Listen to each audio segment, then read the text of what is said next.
before talking about Aeon of Ruin in this new brutal VR edition, it is important to understand who is behind it. Because this is not just another VR boomer shooter, it is a project published by 3D Realms, originally developed by gamecvlt Games, and now reworked by Flat2VR Studios and the Team Beef. The original game was built on the Quake engine, but this full port has been rewritten in Unity and improved in every aspect to become the best version of the game so far. And that's not just a technical detail, it is a statement. VR Brutal Edition doesn't want to look like a 90s game, it wants to be one, but with a modern, future-proof approach in the best way this kind of game can be experienced today, in VR.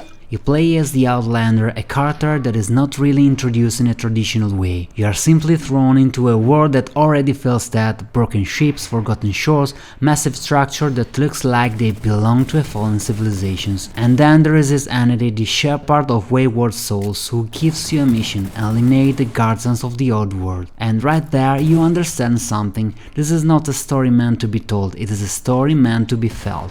Don't expect long dialogues, cutscenes or heavy explanation. Rat works through atmosphere. The protagonist is more a symbol than a real character, no real identity, no narrative arc, just a presence. And this connects perfectly with the world itself, which is one of the strongest parts of the game. Because Rat builds a universe completely driven by decay, it is not the classic demonic hell of Doom, and is not exactly the industrial gothic of Quake either. It's something strange, more alien, a world suspended by religion, flesh and ruin. Everything feels ancient, but not in a historical sense, more in a cosmic one.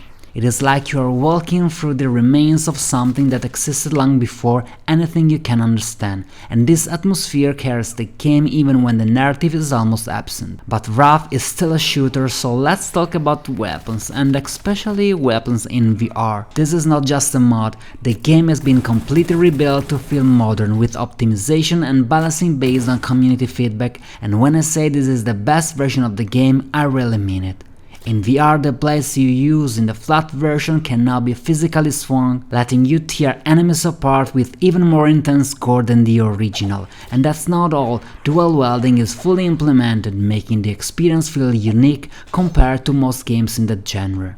The completely redesigned control system lets you switch between blades, guns and spells, and the slow-motion weapon selection adds a layer of style that clearly reminds me Doom VFR, a key reference for VR boomer shooters. The game doesn't rely on classic old-school weapons alone, every weapon has a clear identity, both visually and mechanically. The Ruination Blade, it is not just a melee option, it is central. It pushes you to get close, take risks and play aggressively. And this is a constant theme. Wrath does not want you to play defensively, it wants movement, pressure and constant engagement, and in VR this makes a huge difference. Even reloading traditional weapons in VR feels meaningful, you have to perform the correct motion to reload, and the game does not forgive distractions, you have to stay focused at all times.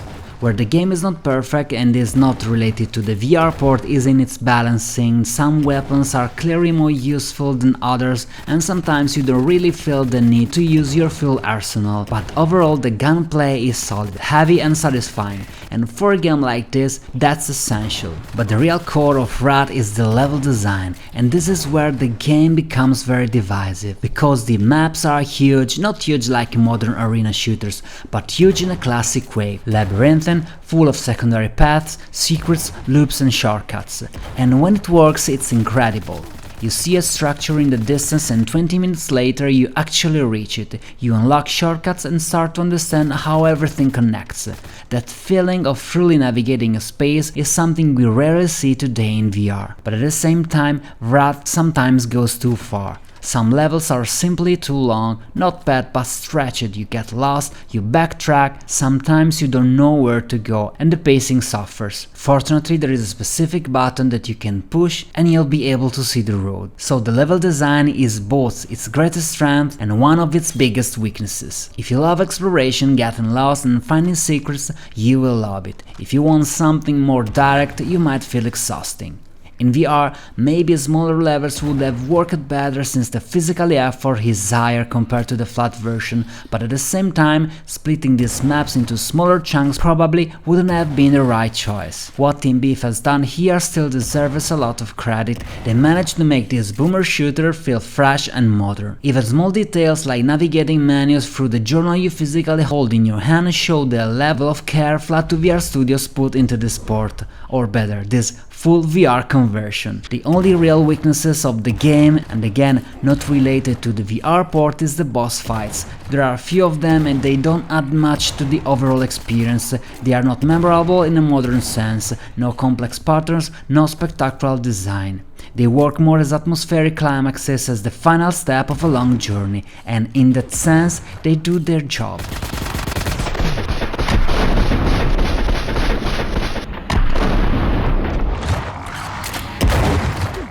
So, in the end, Wrath Brutal Edition in VR is a game with a very strong identity, and it is something you should not miss if you love or used to love boomer shooters. It's not perfect, it has moments where it gets lost in its own ambition, but is also one of those games that doesn't try to please everyone. It asks for time, it asks for attention, and it asks you to embrace a slower, more demanding, more old-school design. But when it clicks, you realize this Brutal Edition is not trying to be modern.